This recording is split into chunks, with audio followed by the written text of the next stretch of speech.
37:5 சொல்லுகிறது, உன் வழிகளை கர்த்தருக்கு ஒப்புவித்து அவர் மேல் நம்பிக்கையாயிரு, அவரே காரியத்தை வாய்க்க பண்ணுவார். உங்களுடைய வழிகளை, நம்மளுடைய வழிகள் என்று சொன்னால் ஒவ்வொருத்தருக்கு அவர்களுடைய வழிகள் வேறு வேறு விதமாக இருக்கும். ஒருத்தர் சந்தோஷத்தை அனுபவிக்கிற நேரத்தில் இன்னொருத்தர் வருத்தத்தோடு இருப்பாங்க. ஒருத்தர் சிரிச்சுக்கிட்டு இருக்கும்போது ஒருத்தவங்க அழுதுட்டு இருக்காங்க. ஒருத்தவங்களுக்கு லாபம் வரும்போது ஒருத்தவங்க நஷ்டத்தை அனுபவிச்சுட்டு இருப்பாங்க.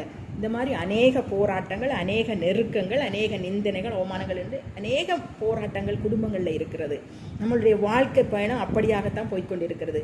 ஆனால் கடவுள் ஒருவர் இருக்கிறார். இயேசு கிறிஸ்து உங்களுக்காக மரித்திருக்கிறார். உங்களுக்காக உயிர்த்தெடு எழும்பி இன்றைக்கும் இருந்து உங்களுக்காக பரிந்து பேசி கொண்டிருக்கிறார். ஏன் புள்ள, ஏன் பையன், ஏன் பொண்ணு அப்படி என்று சொல்லி அவளோடு உங்களுக்கு உதவி செய்ய அவர் காத்து கொண்டிருக்கிறார். அதை நீங்கள் ஒருபோதும் மறந்துடாதீங்க.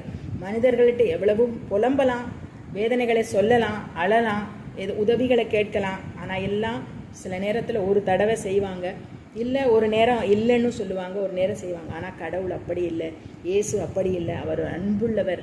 நீங்கள் எத்தனை தடவை புலம்பினாலும் அவர் காதை கொடுத்து கேட்பார். எவ்வளோ வாட்டி அழுதாலும் அவருடைய துருத்தியில் உங்கள் கண்ணீரை ஏந்தி வச்சு, என் பிள்ளை இவ்வளோ அழுதுருக்கிறா, இவ்வளோ வேதனை, இவ்வளோ கஷ்டம் இருக்குது, அதுக்கு நான் பதில் செய்யணும்னு சொல்லி ஏசப்பா உங்களுக்கு பதில் கொடுக்கிறவராக இருக்கிறார். உங்களுடைய வாழ்க்கையில் வெற்றி கொடுக்கிறவராக இருக்கிறார். உங்களுக்கு சுகம் கொடுக்கிறவராக இருக்கிறார். விசுவாசத்தோடு காத்திருங்க. உங்களுடைய சூழ்நிலைகளை அப்பப்போ இயேசுக்கிட்ட ஒப்படைங்க. அப்பா, என் சூழ்நிலை இது, என் பிள்ளையினுடைய சூழ்நிலை இதுவாக இருக்கிறது, என் கணவனுடைய சூழ்நிலை இதுவாக இருக்கிறது, என் மனைவியினுடைய சூழ்நிலை இதுவாக இருக்கிறது, என் போராட்டம் இப்படி இருக்கிறது, என் வேலை விஷயம் இப்படி இருக்கிறது, என் கண்ணீர், என் கவலை எல்லாவற்றையும் நீங்கள் ஒப்படைக்கும் போது நிச்சயமாய் உங்களுக்கு ஒரு விடுதலை, உங்களுக்கு ஒரு ஆசீர்வாதம், இந்த தடைகள் எல்லாம் நீங்கி, இந்த நெருக்கங்கள், இந்த வேதனைகள், இந்த எல்லா விதமான இழப்புகள், நஷ்டங்கள் மத்தியில் ஒரு விடுதலை உங்களுக்கு கண்டிப்பாக உண்டு. அதுக்கு தேவன் உங்களுக்கு உதவி செய்வார். இன்றைக்கு உங்களுக்கு அது நடக்காமல் இருக்கலாம், இன்றைக்கு அது உங்களுக்கு கிடைக்காம இருக்கலாம். என்னடா எவ்வளவு நாளாக கேட்டுட்டு இருக்கேனே, எனக்கு கிடைக்கலையே, எவ்வளவு நாளாக போராட்டிட்டு இருக்கேன், ஒரு பதில் இல்லையே, எனக்கு ஒரு முடிவு இல்லையே, எனக்கு ஒரு ஆசீர்வாதம் இல்லையே, எனக்கு ஒரு நன்மை இல்லையே, புலம்பிக்கிட்டே இருக்கிறீங்களா? நிச்சயமாக முடிவு உண்டு. உங்கள் நம்பிக்கை வீண் போகாது.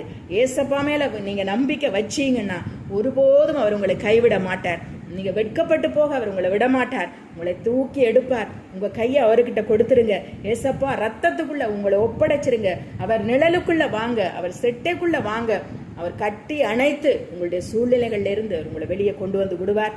உங்களுக்காக ஒரு தூதனை அனுப்புவார். உங்களுடைய வழிகளில் எல்லாம் நீங்கள் தடுக்கி விழுந்துராதபடி, வேதனைப்பட்டு மாண்டு போகாதபடிக்கு உங்களை தூக்கி சுமக்கும்படி அந்த தூதர்களுக்கு அவர் கட்டளை இட்டிருக்கிறார். அது வசனம் சொல்லுகிறது. நீங்கள் ஒருபோதும் மறக்காதீங்க. ஏசப்பாவை இறுக்கி பிடிச்சுக்குங்க. உங்கள் வழிகளை அவருக்கு ஒப்பு கொடுத்து நீங்கள் அவரிடத்துல கெஞ்சி மன்றாடும் போது